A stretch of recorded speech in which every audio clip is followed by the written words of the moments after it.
Don't forget to subscribe and leave a comment on this video saying I subscribed. Let's get into it.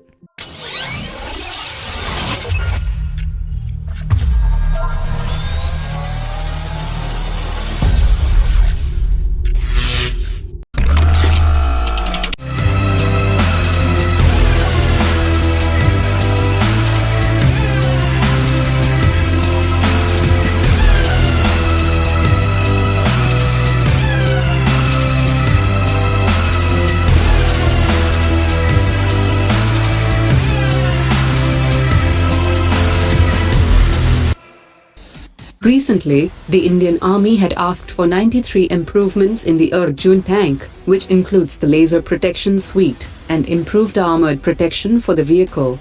The chairman of Defense Research and Development Organization said last year that necessary modifications have been made to the advanced version of the indigenous Arjun MK2 as per the recommendations of the Indian Army. The new tank also has improved communication systems and a new navigation system.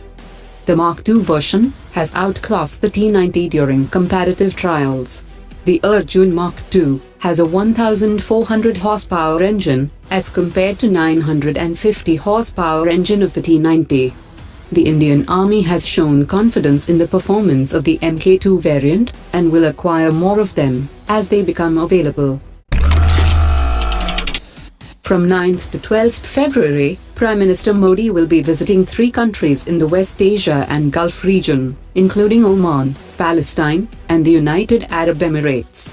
PM Modi will also be attending the World Government Summit in the United Arab Emirates, where he has been accorded the status of guest of honor.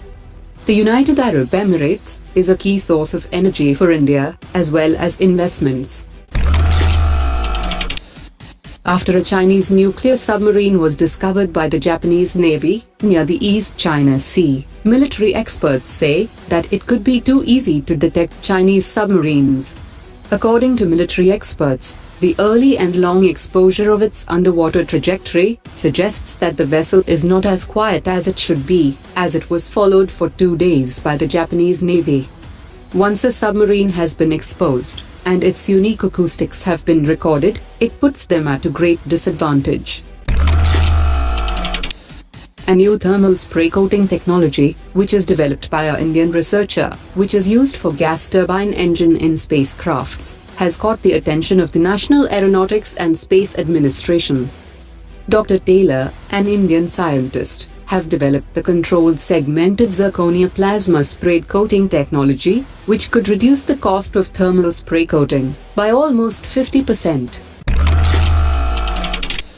India is now planning to buy only twin-engine aircraft as the next mid-air refueling planes for the Air Force, for which second-hand planes can also be offered by vendors. Buying second-hand aircraft with 40 years of operational life left in them is likely to help the government save almost 3,000 crore rupees at the procurement stage itself. Under the new project, the Indian Air Force is looking at Boeing 737 or the Airbus 330, which can be modified into tanker planes.